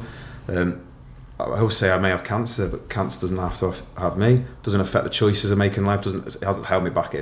If anything, I don't know if you're the same with this, I've probably achieved more than what I would have done if I hadn't. You know, I get to go around, share my story with businesses, companies, you know, schools. I've even done work with different governors on the world, especially New Brighton, and the police and the youth offending team. I was quite proud of it. There was a group of kids who were just on ASBOs, on social behaviour, terrorising. Obviously, I was a strength and conditioning coach. So we had a load of meetings and we said, let's get them in at peak times on a Friday. So I had to work 7 till 9 on Fridays, you know, and Saturday give up them. When they came in, they were absolute. Didn't say I used to be in the police because you lose that buy-in straight away. And they were like, fuck him, I don't want to fuck him on a bit, you know, giving it loads. But 4 weeks in, they kind of changed. There was a girl called Cassie who was there, and she was like one of the worst when she came. She started she was really good, and I kind of said to her, when I was younger, my mum got called by the teacher and said, your son's got a gift. She said, there's just something about him, you need to channel it the right way. I think it was probably ADHD if I look back. So she channeled me into sport, and obviously massively successful. So I said the same thing to her, because everything I did, put on the pad, she was brilliant, monkey bars, brilliant, pushing, threat, she just had this natural. So I said to her, you need to get into something. I said, you know, why don't you try kickboxing? Carl Ryan, who I knew, really good. She goes, I think my cousin goes there. It turns out I'd actually trained with her cousin. I got a message off her dad 8 weeks later, just saying, just want to say thank you. She's now fighting in his team. And then the feedback from the police was that the chippy they used to terrorise, they've not been back since. So I always said, with my condition, if I can help just one person, then I know I'm doing something right, and I know for a fact to help her. And then also on the other spectrum, I did this interview for the Be Glad movement, just talking about my story, just literally me just talking for an hour. It went out on the Friday. I was on Instagram, and it comes up message request, and I hadn't seen it, so I clicked on it, and it was a woman from down south who was a paramedic, and she'd been brutally, 2 years earlier, she'd been brutally raped.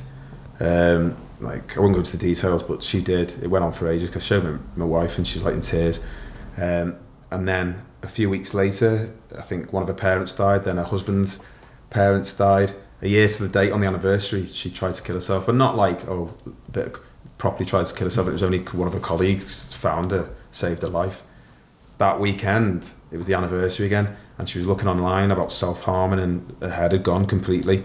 And said, I just came across your video, and it was just the message she said, you have saved me tonight. This because of you, and we still check in on each other now. So again, I think for me, one of the best things, I know I've said it before, I'll probably repeat myself too much, but to be able to help someone, or kind of from my negative situation, what I've had to be through to help them, I think there's no better reward. No. And I don't know if do you find this?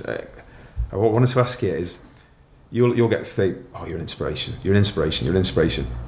Does that sit well with you? Because I don't see my story as anything special, because I live it. It's just normal.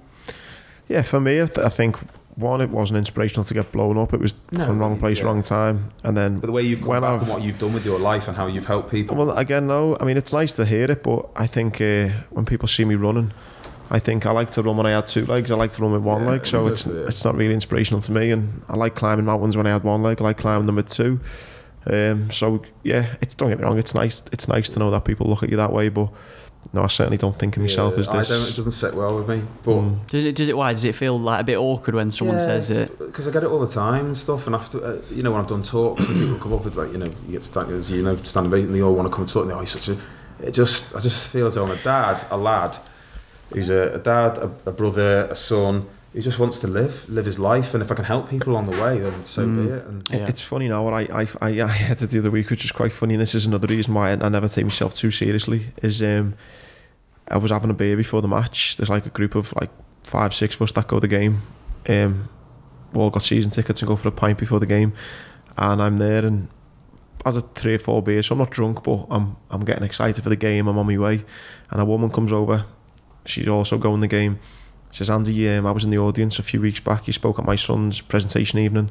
I was amazing. Can I get a photo with you? I want to send to my son. You're a huge inspiration and all that. And that's the reason I don't feel inspirational, because I'm like, on that stage a few weeks back, I might have told an inspirational story that hopefully has lifted you and your son. But now I'm acting like a knob with all my mates and if I'm blind, and I'm like, yeah, fucking come on, Liverpool. And I think that's the side that people need to realise. You know, you've been through something which, let's be honest, is inspirational, how you've come through it. But at the same time, you're still a normal fella. Like you say, you're a dad, you're a lad, you make mistakes. And it's, so I think, it's nice to hear those things, but also, you know, it's nice to just be that normal fella as well. And everyone treats you as though you're still sick. Like every time I see, but God, you look so well. Like, well, how am I supposed to look? You know, it's. In terms of statistics, then, you know, when you, because you, there, now on my own, is it literally like, because I kind of went from 3 monthly scans, and then obviously got past that 8 months. But the next big thing was 18 months. For some reason, 18 months, it's going to come back. You know, if it hasn't. So I got past that. So then I got put onto 4 monthly scans. And then they were like, oh, and then we're going to look at 6. And I was like, no, not a chance. I don't even want to go into 4 at the start, because from scan to surgery, it doubled the size. So if I had a scan, it was clean, and I wait 2 months, it kicks in. It could be end game by the time I get. But then 4 months, and just dropping that 1x, because every 3 months, just drop, and it was always on my birthday, before me, Sam, it was always set just before. So dropping 1 was great, because then it was only 3 as opposed to 4 a year. And then at the last one, he's like, yes, still nothing there. So you're way past your, I say sell-by date, he obviously didn't. He says, we're going to move you to 6 months. And I went, yeah. And I got my driving license, 4 years without driving, which is hard. And that's another, is a hard thing. It was, I grieved. I think the depression part was, from overnight, I was in charge of this, you know, this unit. I was a bloke, I was this. And overnight, I've suddenly gone from, I can't drive, I can't do anything. My wife was checking on me every couple of minutes because she'd seen me having that seizure, nearly died. Yeah. So there was times when I'd be in bed and I could just feel what I said, yeah, I'm still alive. But obviously I get why she was doing that. So yeah, it was grieving for that, and I've forgotten why I've gone from there to there. But no, because when you first, because I remember what you were Googling, and you said that no one's ever like this isn't good. So are you like now the 0.0001% of? I think there's only a handful of people in the country to be where I am at the moment, outliving it, and on 6 monthly scans. And to prove that, I went for my last MRI, getting changed, go in there for 20-30 minutes, so used to it now. Put the dye in, you come back out, I'm getting changed. And while I was not there, they were getting me out, you know, taking everything off. She goes, have you got someone with you? I said, no, but I know I've got to wait around for 30 minutes afterwards, just in case there's any problems. If there is, I'll go there. If not, okay, went in there, and there's a knock at the door. I was like, hello, and she goes, I don't know if it was Jane. I'm the radiology manager here, can I have a chat? I said, I'm just getting changed, but I'll open the door, and I got changed. Dave, one of the radiologists said that you're going to go home on your own. How are you getting home? I said, I'm going to drive. Are you sure you can drive? I said, well, yeah, why? And she goes, I said, do you want me to get my driving licence? It's just in the lockout there. And she's like, oh, no. And she went, it's just because, you know, obviously, if you were to have a crash or something happened to you, I would be responsible. So are you sure? I went, right. When I got me that show, she goes, we've never had anyone with your situation get the driving licence back. That's the only reason why I was asking. Really? Yeah. That's mad. So yeah, so I'm not the only one, but I know there's a few. But I always said from the beginning, well, not from the beginning, but when I started thinking, right, I'm going to beat this, I want to be a different statistic right out on their own. I don't want to be that one that goes in that time. I want to be one that's written in medical journals for years to come. And so far, touch wood, it's happening. I think positivity is a massive part in that. When I help people, because obviously my blog, last time I checked, they've been written over 500,000 times in about 48 different countries. Some of the countries didn't even know I had internet, honestly, because you get the diagnostics, don't you? Yeah. And yeah, just forgotten where I was going with that as well. Do you what about, like, I don't mean to sound like put a bit of a downer on it, but do you think about it every single day? It doesn't still play in your mind? This is the position I'm in. Yeah. Is that I can go days without even realising I've got anything. Which is, I never thought I'd be in that position. And that's the whole part of, I may have cancer, but cancer doesn't have to have me. Yeah. That's where I'm at the moment. Yeah. It doesn't have me. It doesn't affect me. Like, unless someone mentions it. But then people are like, oh, should I talk about it? It doesn't bother me. I'm quite open. I'm very raw. I documented it all the way through, the highs, the lows, pictures in the radio, therapy chambers, and then I get messages from all around the world saying, thank you for that. Not just off patients, but of my son goes behind those doors, comes out different, and he won't talk to me. My daughter, I know now what she's thinking at night when she can't sleep, and it's all those. It's not just helping the patient itself; it's the wider the family. And so yeah, it's good. It is incredible, like you say. It's only kind of you and a handful of people, and maybe those other people aren't as open as you are. So it is eye-opening to hear what someone can go through. So yeah, go back to that Shell Poyles. Not that I wanted to be like her, but now it's kind of come that way. So people are looking to me. Well, and I know for a fact now that Walton, if they get anyone who gets a glioblastoma, they get told to go and look at my website and go onto my That's Facebook. cool, man. Yeah, go onto my Facebook page, and I get contacted all the time by people, and that's quite nice as well. Imagine if you've got it and seen someone like you, and that must really help. Yeah, I think it's good as well for anyone listening now to think, if they're going through the hearing those, the big C in the consultations and stuff, it just gives hope, if anything. Yeah. And I'm not going to complain when I'm in the office on Monday about something fucking so stupid about. I did a talk at the Library Buildings in January for the International Institute of Directors, Board of Directors. And it's like 50 to 60 wealthy directors. I'm doing my talk, and next thing, I know you're probably the same. You know when you're going to get a laugh. You know when you're going to get. So they were crying at the point that I thought they would when I'm talking about my mum, because at that point I'd never really spoke about it, and I choked up in the middle of it. And physically, I said I can't talk about that. Obviously, that got everyone going, and then they were laughing. But then afterwards, Dave Wafer was actually he was like the vice chair. He's a mate of mine now.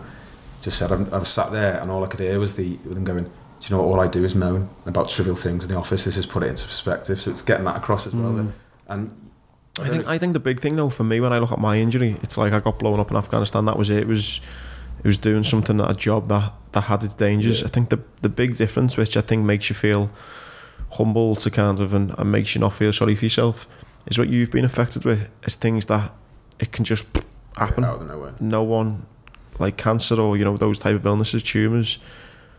It's just that you're unlucky. You've got it. It's not like you're in a dangerous job or you were acting a goat and you got hit. You're just so unlucky and how it grips you. I say kind of like the unluckiest but luckiest person there is to come through what I have, and to go through radiotherapy, chemotherapy, seizures, double brain surgery, that and have no real side effects, because I don't. I think that's quite an achievement really, and especially if that's 15-minute seizure, apart from dislocating my shoulders and everything. But yeah, I feel quite lucky not to have any major kind of issues from it. Did you, maybe not because it's slightly different, but did you, when that happened to you, did you reevaluate your life completely? I spent 3 weeks where I just questioned everything, what every decision I made, what was life all about, and it kind of gave me a new perspective. And I say it on my video, and it is, I look at life like through new eyes, and I say I'm actually grateful. And people that always go, what the hell are you on? I'm grateful this happened to me, because as I said at the beginning, I was working 16-hour days. I wouldn't see the kids, and then at weekends I'd be playing rugby or I'd be coaching it. That was my week. Now I work when I want to work. I got better relationships with my family, not that I had bad ones, but especially with your sister. Close, but we could go months without speaking to each other. Yeah. I feel weird if I don't speak to her, because she's been there for me the whole way through. Walking my daughter to school, the smaller things, you know what I mean? Like just those smaller minutes that mean nothing to someone else mean the world now. It's going to see my daughter in a play, or my lad's sports day, or going to watch him play his rugby for school. It never happened, because I was always in work. Yeah. And that's because I thought I had to get the money to go on big holidays, which we did, but really they just want you there. Do you know what I mean? So it's just, that's all. I think it takes something like that on it to make you realise. Yeah, definitely. Man. So, and then anything planned for the rest of this year, or we're only in April? Moving house at the moment. So that's always fun. Hey, that's fucking stressful enough, mate. That'll give everything you've been through a run for its money. But not too bad, but the date keeps getting put back, and we have removals booked. I'm living in a house now just full of boxes. So that's fun, but I think that's just the be-all end-all. I've got a holiday in Greece, but no, life's, grateful for work, for everything that's happened. I mean, I've done stuff, as we said earlier, that I probably wouldn't have done. Skydive, snowboard, downhill mountain bike. I do all sorts. Get to go into schools, businesses, make an impact. It's just love life at the moment, and I'm grateful. And I often see lads in the job who will get on really well with, and they're like, that you're better now. I said, well, I'm not, but yeah, would you come back? I said, do you know what? If you give me that covert role again, but give me an extra 40k a year, yeah, I said, I still wouldn't come back. I've just got such a good life. I wouldn't swap it for anything. That's good to know. Which is weird. I get sometimes people go, what? But they think, honestly, I'm in a good place. Long may it continue, I reckon. Oh, mate, thanks so much for this as well, yeah. Yeah, thank you. Really glad we got it done, and no doubt you'll have inspired a lot of people listening to it, mate, so thank you. Well, hopefully, yeah. And just before we start, where can people find you?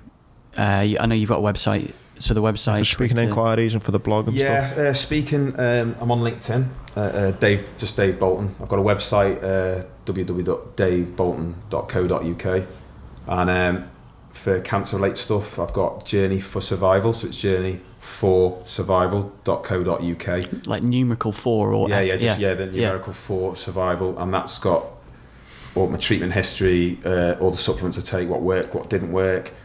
There's loads of ketogenic diet. There's loads of stuff on there, because I kind of grew that because the amount of inquiries I would get a day, I still do 3 to 4 a day asking for help from all over the world.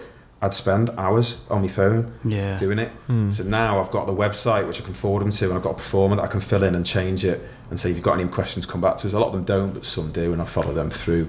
So that's why that got born, and it's just sat there now. Right. So, Perfect. Thanks again. Thank you so much, mate. Yeah, hope you enjoyed it. No, I did, yeah.